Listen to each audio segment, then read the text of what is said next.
വിശുദ്ധ ഖുർആനിലെ ഒരു അത്ഭുതകരമായ ഒരു പ്രയോഗത്തെക്കുറിച്ചാണ് ഈ വീഡിയോ. ഖുൽ ഹുവല്ലാഹു അഹദ് എന്ന് തുടങ്ങുന്ന ഒരു സൂറത്ത്. ഈ സൂറത്തിന് വളരെ വലിയൊരു ഭാഷാപരമായ വലിയൊരു അത്ഭുതം ഖുർആൻ ഒളിപ്പിച്ചു വെച്ചിട്ടുണ്ട്.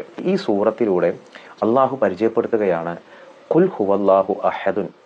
നബിയെ, ഹബീബായ നബിയോട് പറയാണ്, നബിയെ നിങ്ങൾ പറയുക ഹുവല്ലാഹു അഹദുൻ, അള്ളാഹു ഒരുവനാണ്. എന്താണ് ഈ അഹദുൻ എന്ന വാക്കിലാണ് അള്ളാഹു ഒളിപ്പിച്ച ഈ ഭാഷാപരമായ അത്ഭുതം? എന്താണ് അഹദുൻ എന്നുള്ള വാക്കിനർത്ഥം? അഹദ് എന്ന് പറഞ്ഞാൽ അർത്ഥം ഒരുവൻ. അറബി അറിയുന്നവർക്കറിയാം ഒരുവൻ. അങ്ങനെയാണെങ്കിൽ വാഹിദ് എന്ന് പറഞ്ഞാൽ പോരെ? വാഹിദ് എന്ന് പറഞ്ഞാലും ഒന്ന് എന്നാണല്ലോ അർത്ഥം.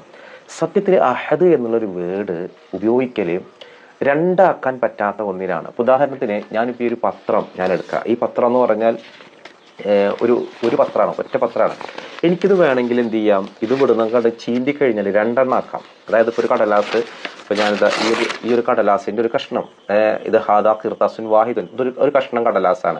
ഇത് ഞാൻ ഇങ്ങോട്ട് കീറിക്കഴിയുമ്പോൾ ഇത് രണ്ട് കടലാസാവും. അങ്ങനെ രണ്ടാക്കാൻ പറ്റുന്നതിനെയൊക്കെയാണ് സാധാരണ വാഹിദ് എന്ന് പറയാം. അതുകൊണ്ട് അള്ളാഹു ഒരിക്കലും രണ്ടല്ല എന്ന് ഉദ്ദേശിക്കാനാണ് ഖുൽ ഹുവല്ലാഹു വാഹിദുൻ എന്ന് പറയാതെ അഹദുൻ എന്ന് പറഞ്ഞു. അഹദ് എന്ന് പറഞ്ഞാൽ അതിന് രണ്ടാക്കാൻ പറ്റില്ല. അതൊരിക്കലും രണ്ടാവാത്ത വളരെ യുണീക്നെസ് ആയ ഒന്ന് മാത്രമുള്ളതാണ് എന്ത്?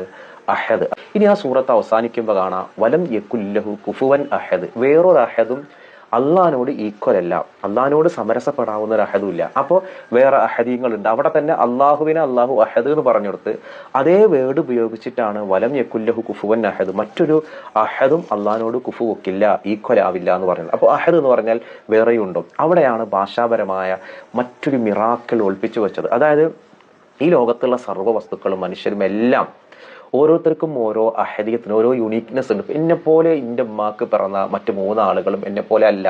എനിക്ക് എൻ്റെതായ ഒരു ഐഡന്റിറ്റി ഉണ്ട്. അത് എൻ്റെ കണ്ണിനുണ്ട്, എൻ്റെ കൈവിരലുകൾക്കുണ്ട്, എൻ്റെ പല ഘടകങ്ങൾക്കുണ്ട്.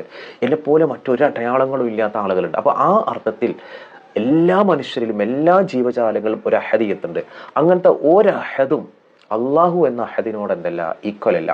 മനുഷ്യൻക്ക് ഇങ്ങനെ മനുഷ്യന്റെ കണ്ണിന്, മനുഷ്യന്റെ വിരൽ അടയാളങ്ങൾക്കൊക്കെ പ്രത്യേക യുണീക്നെസ് ഉണ്ട് എന്നുള്ളത് ശാസ്ത്രം ഈ അടുത്ത കാലത്താണ് കണ്ടെത്തിയത്. അപ്പൊ ഈ ആ സൂറത്ത് വളരെ ചെറുതാണ്, പക്ഷെ ആ സൂറത്തിൽ പറഞ്ഞ ഭാഷാപരമായ ഈ മിറാക്കിൾ വളരെയധികം, കാരണം അത്ഭുതമാണ്. ഇതാണ് ഖുർആന്റെ ഇജാസായ കലാം എന്ന് പറയുന്നത്. അതായത് ഭാഷാപരമായി അത്ഭുതങ്ങൾ ഒളിപ്പിച്ച ഒരു വചനമാണ് വിശുദ്ധ ഖുർആൻ. ഖുർആനിൽ ഇങ്ങനെ കുറേ അത്ഭുതങ്ങളുണ്ട്. ഇൻഷാ അല്ലാഹ് ഈ വീഡിയോ നിങ്ങൾക്ക് ഇഷ്ടപ്പെട്ടെങ്കിൽ അഭിപ്രായം താഴെ ഷെയർ ചെയ്യുക. ഈ വിവരങ്ങൾ ആദ്യമായിട്ട് കേൾക്കുന്നവരാണെങ്കിൽ നിങ്ങളുടെ അഭിപ്രായങ്ങളും താഴെ കമന്റ് ചെയ്യണേ.